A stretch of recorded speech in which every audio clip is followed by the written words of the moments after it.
What's up, everyone? Welcome back to another review. This time we're taking a look at Castaway, directed by Robert Zemeckis, starring Tom Hanks. Castaway tells the story of a FedEx systems engineer named Chuck Nolan, played by Tom Hanks, who survives a really bad plane crash which leaves him stranded on a deserted island. For the next 4 years, Nolan has to adapt to his surroundings while also trying to find a way to get back home. That is the overall story of Castaway. Let's talk about it. I remember when Castaway first came out 20 years ago. I remember this movie being a really big deal upon its release. And when I saw it the one time, I thought the movie, and I saw this movie when I was 10 years old. I actually thought the movie was kind of boring. Uh, when I first saw it as a kid, I thought it was kind of boring. I didn't understand it. I didn't get it. I didn't get what the big deal was. I didn't understand why everyone was so obsessed with a godforsaken volleyball. So it's like, yeah, that's my experience with Castaway. It wasn't until the years went on where I understood why people liked Castaway so much. It wasn't because you had a good performance by Tom Hanks. It was because Tom Hanks and Robert Zemeckis, the both of them made you care about a volleyball, and they made you cry when said volleyball gets lost at sea near the end of the movie. I didn't discuss. I didn't really. I didn't pick up on that until I was at least maybe 12 or 13. About 2 3 years after this movie had already ingrained itself into cinema history. That's when I understood why Castaway was so popular. Now, 20 years later, looking at it with an adult eye, I can say that Castaway is a good movie. I wouldn't call this my favorite Robert Zemeckis movie because I'll be lying. I think Castaway does have problems. But overall, as an overall experience, I enjoyed Castaway. As a showcase piece for Tom Hanks as an actor, I think Tom Hanks put on a really good performance in Castaway, and this movie really shows what Tom Hanks can do when he's virtually just by himself. A good chunk of this movie is just Tom Hanks on an island by himself, having nothing to interact with except his surroundings. And I thought Tom Hanks in this movie really showcased what he can do. I thought he was brilliant. This is a really good performance by Tom Hanks. Like he conveyed so many different emotions by interacting with just nature and with a volleyball. And and again, this just showed just why Tom Hanks has always been a very popular actor. This movie shows why Tom Hanks is always one of those actors that you can slot into any movie and you know he's going to be fantastic in it. Castaway to me is no exception. I have no complaints when it comes to Tom Hanks as the lead in this movie, as I thought he was fantastic. Uh, in terms of the overall production value of this movie, I think this is a beautiful looking movie. Robert Zemeckis is a fantastic director. This man did Roger Rabbit. He did the Back to the Future trilogy.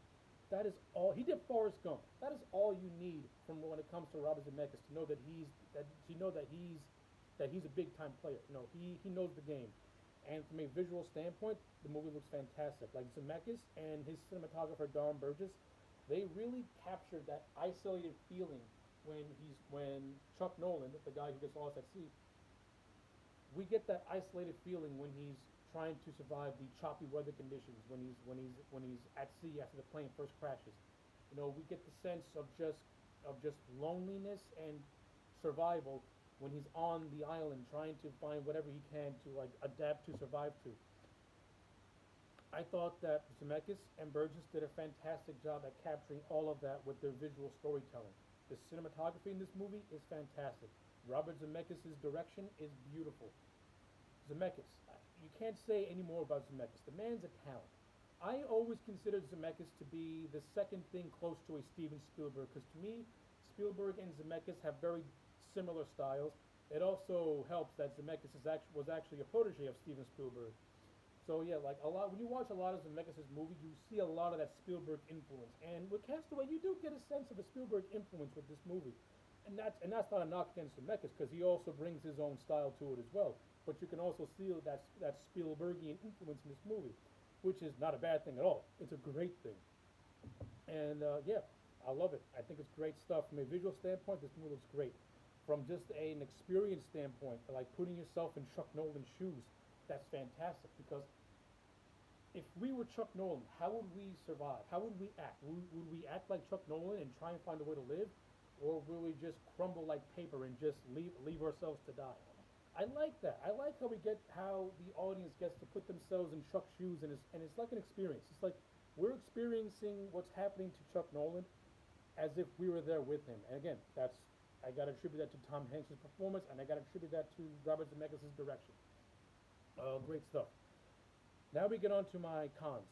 Uh, so Helen Hunt is in this movie. She plays Tom Hanks' girlfriend. I think Helen Hunt is really underutilized. We only see her in the beginning, and we only see her in the end. I would have liked to have seen a scene with Helen Hunt and her trying to struggle with the fact of what happened to Chuck after the plane crashes. And then once we wrap that up, then we segue into Nolan adapting to his new island home. I would like to see more stuff with Helen Hunt, and I would have liked to have seen how her character initially reacts to the news of the plane crash and the events that led to her declaring Chuck dead. I would have liked to have seen some stuff with that instead of Helen Hunt just pretty much being used as a bookend. I think it's an underutilization of her talents. Though I do like the reunion scene that takes place between her and Chuck near the end of the movie. When Chuck does return, he finds out that that she had remarried and moved on with her life, and pretty much he was declared dead because for the longest time no one could find him. So I don't hate the ending. I think the ending is satisfying enough, so I'll give it that. Another thing about this movie that I'm not that big of a fan of is that the entire story in this movie could be told in under 2 hours. This is not a movie that needs to be 2.5 hours. And by when watching it, Zemeckis stretches out a lot of scenes, and I'm thinking to myself, you can cut 20 minutes out of this movie, and you're not going to miss anything. You just trim down scenes here and there, and this movie could have a much better flow if it was like under 2 hours. Because this is a story that can virtually be told in under 2 hours, and you're still going to get the same experience. I think Zemeckis stretched it out pretty much for just no reason, and there are certain scenes that just drag on that don't need to be dragged on. And that's pretty much my two biggest gripes against this movie. Everything else about the Castaway, I enjoyed it, even though I enjoyed it. I overall enjoyed this movie. It is a good experience watching 20 years later. Alright, so with all that said and done, my overall grade for Castaway is going to be a solid 8 out of 10. 20 years later, I still think this movie holds up exceptionally well. It's a great showcase performance for Tom Hanks, and it shows what he can do interacting with just the bare bones minimum, and really showcases why Tom Hanks has held on to his popularity for so long. So yeah, those are my thoughts on Castaway. Well, let me know your thoughts in the comment section down below. Like the video and subscribe, and I'll check you back next time for more.